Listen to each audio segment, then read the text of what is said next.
안정환 작가님 모셨습니다. 어서 오세요. 네, 안녕하세요. 네, 이번에는 어떤 책인가요? 자, 이번엔 바쁨 중독이라는 책을 소개해 드리겠습니다.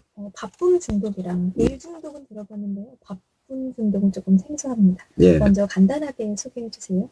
자, 기술은 발전하는데 우리는 왜 시간이 부족할까요? 이 책 바쁨 중독은 산업화 이후 시간은 돈이 되면서 게으름은 비도덕적인 행위고 근면은 도덕적 행위라는 개념이 등장했다고 합니다. 그 후 약 200년 만에 사람들은 게으름을 싫어하고 죄악시 여기게 되었다고 하죠. 이처럼 저자는 우리가 왜 바쁨 중독에 빠졌는지, 언제부터 여유를 죄악시하게 되었는지, 어떻게 하면 진짜 삶을 되찾을 수 있는지 고민에 빠졌다고 합니다. 그리고 6가지 문제의 원인과 방법을 발견했다고 하네요.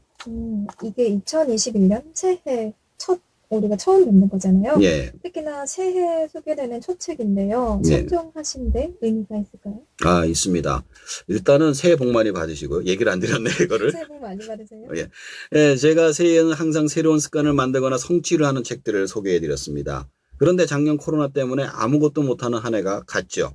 그래서 저는 강의, 컨설팅, 책 쓰기를 손 떼고 오로지 방송하고 서점에만 전념하는 한 해가 되었습니다. 처음에는 그런 것들을 못하는 게 안타까웠는데 시간이 지날수록 되려 내가 너무 무리를 하면서 하다 보니 내 몸과 마음만 축나고 작품들의 질도 떨어진다는 점을 알게 되었습니다. 그리고 제가 일종의 일 중독에 빠졌다는 사실을 알게 되었던 한 해이기도 하죠. 그래서 올해는 뭔가를 하더라도 여유 있게 하자는 의미에서 이 책을 준비해 보았습니다. 좀 특별한 의미를 담아주셨네요. 그럼 이 책의 저자 어떤 분이죠? 자, 이 책의 저자 셀레스트 헤들리는 방송 언론인 스피치 전문가입니다.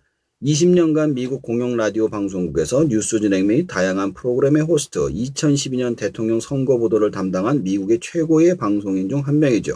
센스 있는 대화법을 설명한 그녀의 TEDx 영상은 현재까지 2천만이 넘는 조회수를 기록하고 있으며 이를 바탕으로 집필한 말센스는 2017년 NPR 최고의 책으로 선정, 2017년 인간관계와 커뮤니케이션 분야에서 실버 노틸러스상을 수상하기도 했습니다.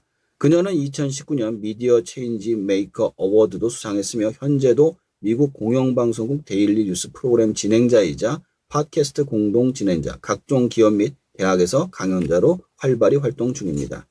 사실 책 제목만 봤을 때 바쁨 중독이라 해서 우리나라 저자가 썼을 줄 알았어요. 예. 항상 빨리빨리 하는 문화가 우리나라 문화니까. 근데 예. 전 세계적으로 또 이렇게 바쁨에 중독되어 있다고 하는 건가요? 그렇습니다. 책 속에선 산업혁명이 바쁨 중독의 원인이 되었다고 합니다. 산업화 이전에는 아침에 해가 뜨면 나가서 밭에 가서 일하고 해가 떨어지면 들어와서 자야만 했습니다. 더 일을 할 수도 없었고 생산성 향상을 하기에는 시간을 많이 쓸 수가 없었죠.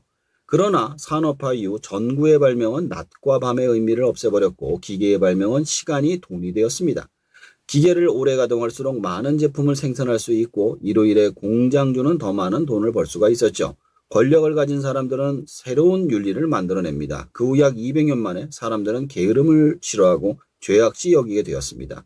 이제 사람들은 조금의 시간도 허투루 쓰지 못하고 항상 바쁘고 시간이 없게 만들었죠. 그럼 일상에서도 우리가 바쁨 중독에 걸렸다는 예시가 있을까요? 있죠.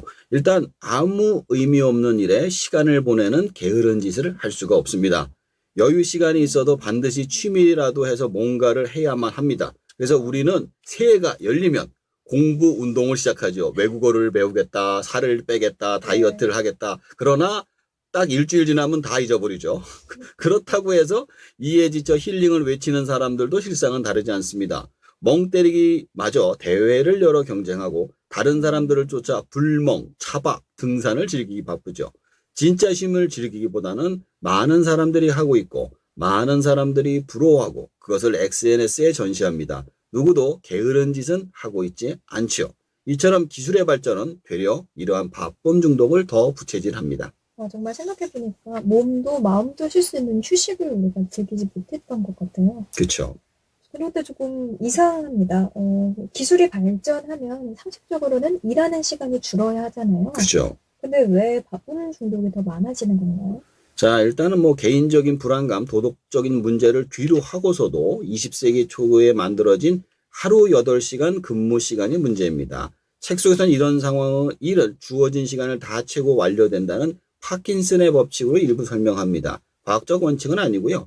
역사학자 시릴 로스코트 파킨슨이 처음 피력한 경험 법칙이죠.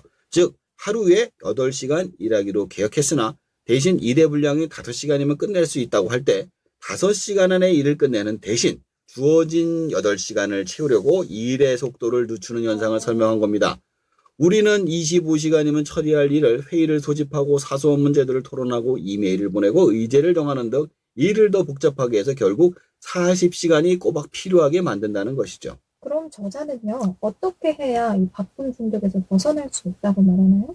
6가지인데요. 하나, 자신의 업무 방식을 파악하라. 둘, 미디어 속의 삶에 집착하지 마라. 셋, 책상에서 떨어져라. 넷, 여가에 투자하라. 다섯, 진정한 관계를 맺어라. 여섯, 안목을 넓혀라 등입니다. 첫 번째, 이제 자신의 업무 방식을 파악하라. 무슨 뜻인가요? 자, 실제로 자신이 일하는 시간을 알아보라는 겁니다. 직장에 있으니 다 일을 하는 게 아니죠. 8시간 있으면 아마 그동안 일하는 시간은 절반 약간 넘을 겁니다. 많은 시간을 대기를 하면서 딴짓을 하고 있다는 점을 업무 방식을 파악해보면 알 수가 있죠. 그런 시간을 잘 활용해서 스트레스를 풀 수 있는 방법을 찾아봐라 이 얘기입니다. 그럼 두 번째도 궁금합니다. 미디어 속 삶에 집착하지 마라. 그럼 SNS나 TV 같은 것들 말하는 건가요? 네, 그렇습니다. 실제로 SNS나 TV 같은 것을 보면 자, 상표나 여행지 명예 등 그 분야에 제일 좋은 사람들이 제일 좋은 환경에서 많은 시간을 투자해서 만들어낸 허상입니다.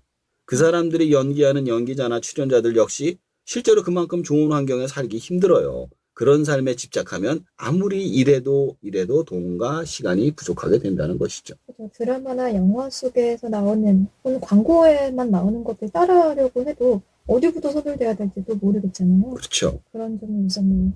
그럼 세 번째, 책상에서 떨어져라. 설명 부탁드립니다.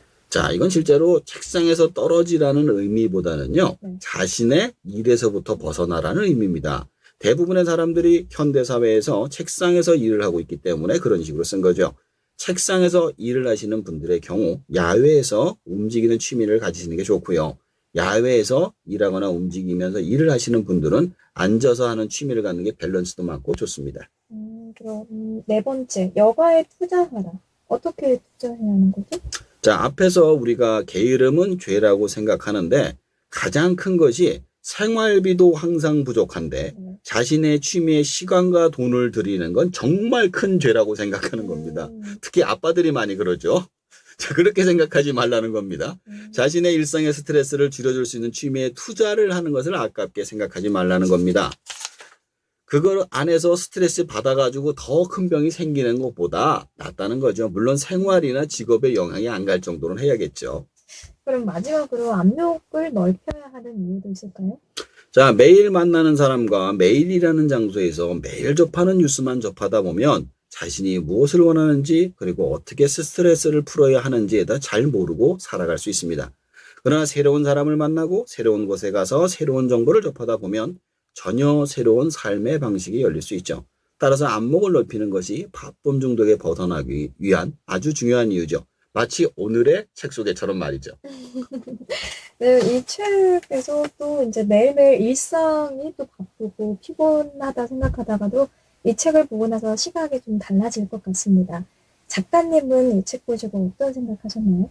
자, 이제 코로나로 인해서 사회의 많은 부분들이 정지를 하며 사람들이 자신들의 바쁨에 중독되었다는 사실을 깨달았던 한 해인 것 같습니다. 이걸 가지고 심리학자 김경일 교수는 대박의 시대는 가고 완판의 시대가 왔다라고 이야기를 했죠. 이 뜻은 열심히 일한 만큼 돈을 버는 시대가 끝나고 필요한 만큼만 일해야 하는 시대가 왔다는 것이죠. 이제 무조건 열심히 사는 사회에서 자신의 삶을 즐기는 사회로 변해가는 과정으로 전 세계가 들어가고 있다는 생각을 하게 되었습니다. 네, 지금까지 오늘 새해 첫 책 바쁨 중독으로 안정환 작가님과 함께했습니다. 고맙습니다. 예, 감사합니다. 네, 그럼 계속해서